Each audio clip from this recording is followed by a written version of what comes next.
The White House press briefing room. The press secretary, Sean Spicer, should be coming out momentarily to start taking questions from reporters on this day 96 of the Trump presidency. We'll have live coverage of that once it begins. In the meantime, the State Department says it now regrets a website post intended for American embassies worldwide. The State Department posted what is basically an advertisement for President Trump's Mar-A-Lago resort for visitors to the United States. At taxpayers' expense, they promoted the so-called Winter White House, raising questions about conflicts of interest. Joining us now, Richard Painter, former chief White House ethics attorney for President George W. Bush, and Norm Eisen, a CNN contributor.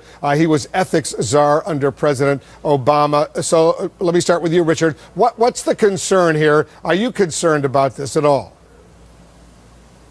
Well, it's just one more instance of use of public office for private gain. We don't use the State Department to sell a membership interest in Mar-A-Lago, which is a private club owned by the president, where membership costs $200,000 a year, I believe. That's not the role of the State Department. The next time the president wants to sell off membership interest in Mar-A-Lago, he can go to Realtor.com or some other commercial outlet.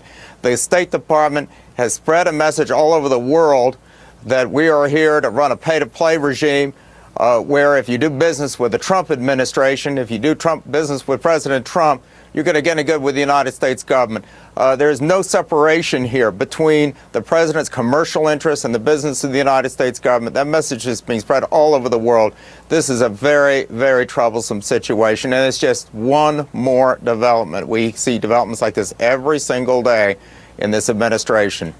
The State Department says, Norm, and you're a former U.S. ambassador, the Czech Republic, the State Department says it really wasn't meant as an advertisement. They just wanted to describe the so-called Winter White House through embassies around the world. Is that a problem?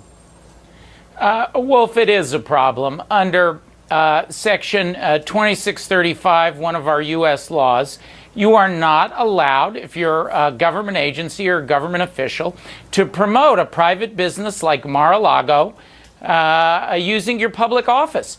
And when I served as ambassador, we had an elaborate set of rules in my embassy and in the State Department on when you can and cannot advocate for a business. This just doesn't meet the smell test. Wolf, if it were one isolated episode, everybody would understand. But there's been a pattern, starting with the president himself breaking a 40-year practice. Professor Painter did it in the Bush White House. I did it under Obama. Presidents have to sell or otherwise exit their conflicting investments. His children bring business conflicts to their nepotistic arrangements in the White House. We've seen Mr. Flynn's problems, so many others. There's been 100 ethics violations, and we're not even on the 100th day of office yet. What do you say, Richard, when the White House lawyers point out, yes, there's rules for all sorts of White House officials, government employees, but there's special consideration for one person, namely the President of the United States. What do you say to that argument? Well, I don't know what these so-called special considerations are that somehow enable President Trump to do business differently than every other recent president. Every president since President Nixon has disclosed his tax returns. Every president has sold off assets that create conflicts of interest. No president has used the United States government to market his commercial properties. And most important, no president has had people working for him who have been taking undisclosed payments from a foreign power, much less the Russians. And so we see today a cover-up at the White House where they're refusing to release documents that pertain to Mr. Flynn's, General Flynn's receipt of these undisclosed foreign payments that were illegal under the Emoluments Clause of the Constitution, and he lied about them on his security clearance forms, his financial disclosure form, and the White House apparently thinks this is okay. They don't want to even disclose the documents they have. Richard, in fairness, they fired him. Oh, they fired him, and they will not disclose who else at the White House knew about this. And they defended him really up until they were forced to fire him because it became clear that he lied to Vice President Pence. But they knew about his closeness to the Russians. They didn't bother to investigate at all when they hired him. How could someone with receiving money from the Russians get this high up in our national security apparatus? This is a serious threat to our national security if we have a White House that operates this way. Let me let Norm button it up. Go ahead, Norm.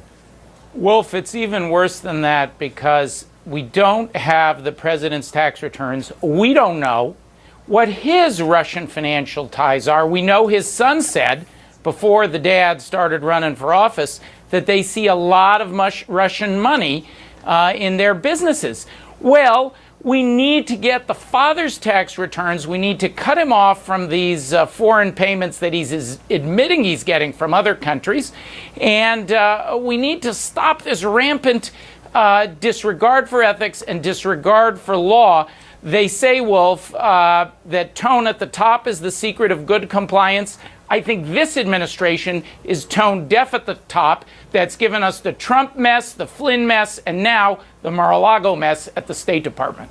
Norm Eisen and Richard Painter, guys, thanks very much for joining us. We are waiting for the White House